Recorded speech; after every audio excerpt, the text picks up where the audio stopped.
Hello, dear students of ninth class. Welcome back to our channel. We are continuing with the chapter 12 objective questions. Chapter 12 आपका biology का जो है skeleton, movement and locomotion, उसका हमने first जो video था objective questions का, जिसमें हमने MCQs डिस्कस किए थे, वो कर लिया था. I hope it was useful for you.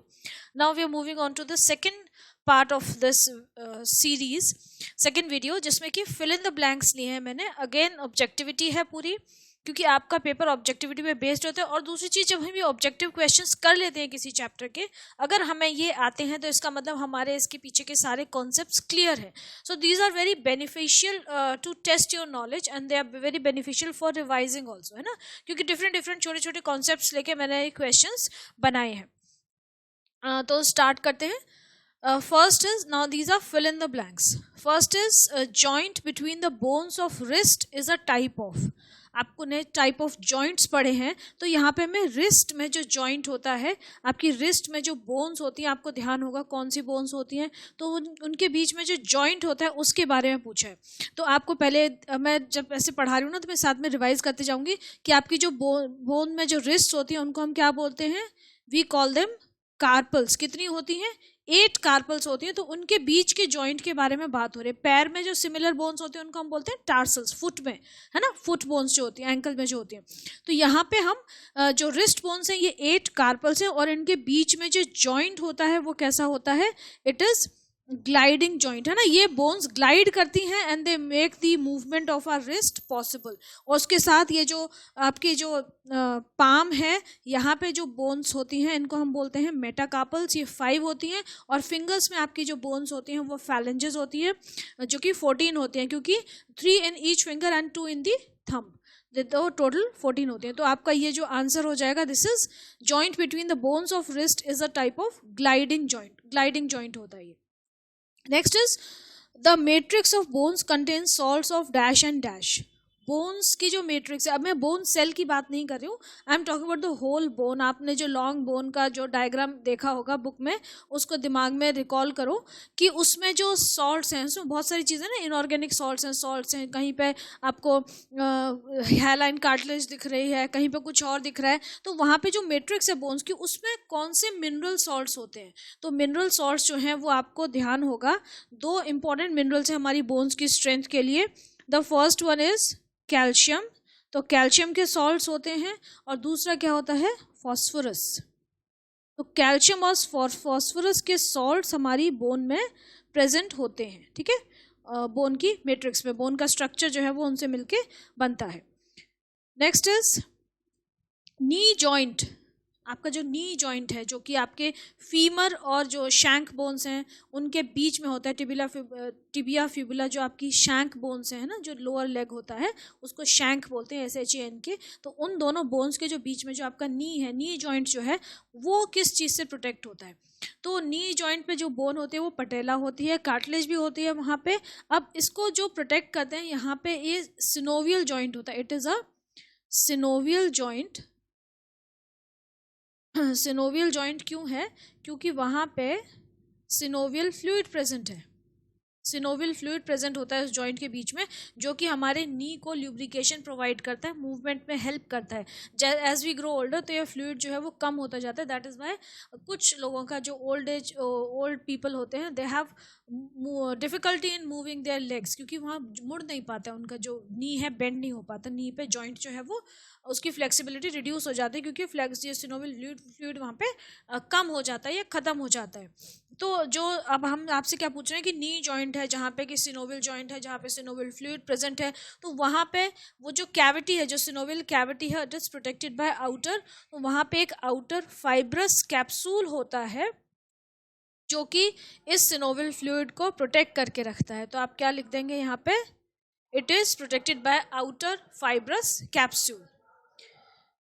Next is muscles are attached to bones by. ये मैं आपको कई बार बता चुकी हूँ कि मसल और बोन्स के अटैचमेंट, मसल और बोन्स टू बोन्स, ये 2 चीज़ें आपसे पूछी जाएंगी.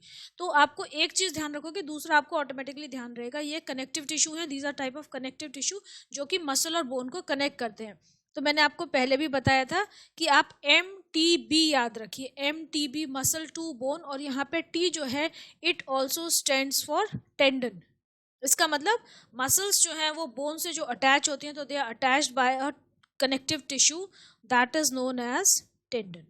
ओके, तो muscles are attach to bones by tendons, और दो बोन्स जो होती हैं उनके बीच में लिगामेंट्स होते हैं। लिगामेंट्स जो होते हैं वो दो बोन्स को कनेक्ट करते हैं और मसल और बोन को कनेक्ट करते हैं tendons. Next is the flexor and extensor muscle of the arm are dash muscles. Arm जो है आपकी अपर आर्म जो है या पूरी आर्म जो है, हम इसकी बात करें यहाँ पे एक्सटेंसर और फ्लेक्सर मसल्स होती हैं।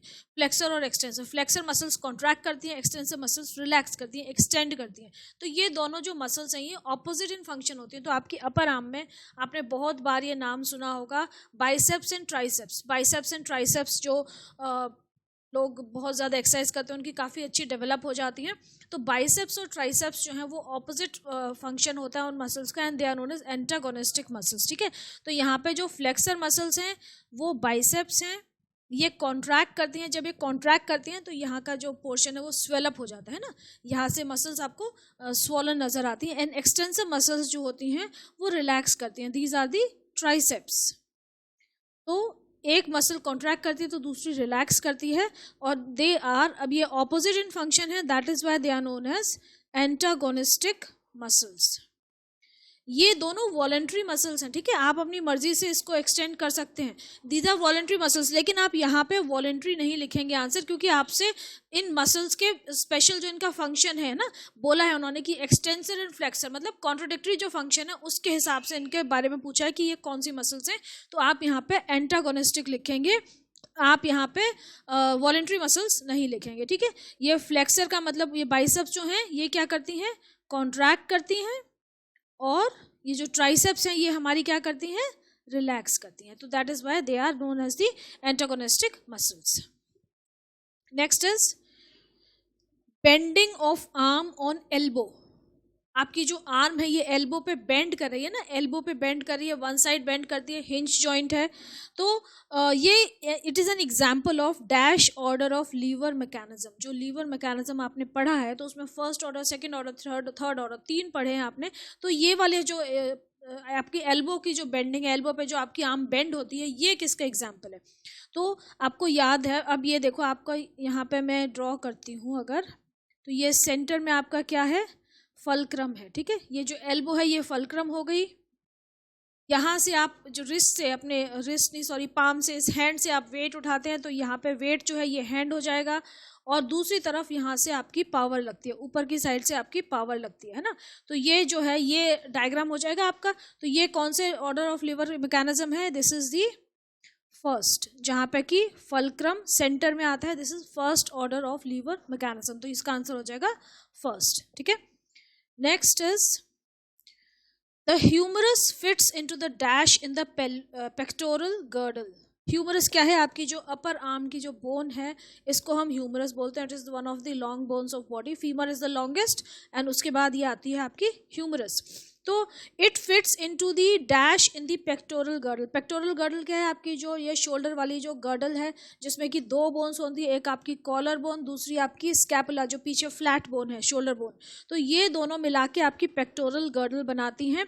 और ह्यूमरस इसमें कहाँ फिट होती है, तो ह्यूमरस के लिए एक कैविटी होती है। जैसे आप ये मानो कि ये कैविटी है और ये ह्यूमरस आके उसमें फिट हो जाती है, और उसका 360 डिग्री रोटेशन होता है। आप अपने हाथ को 360 डिग्री में मूव कर सकते हैं। तो humerus fits into that cavity. तो जो कैविटी में जहां ह्यूमरस फिट होती है उसका नाम आपसे पूछा जा रहा है, तो उसका नाम क्या होता है, it is known as glenoid, glenoid cavity.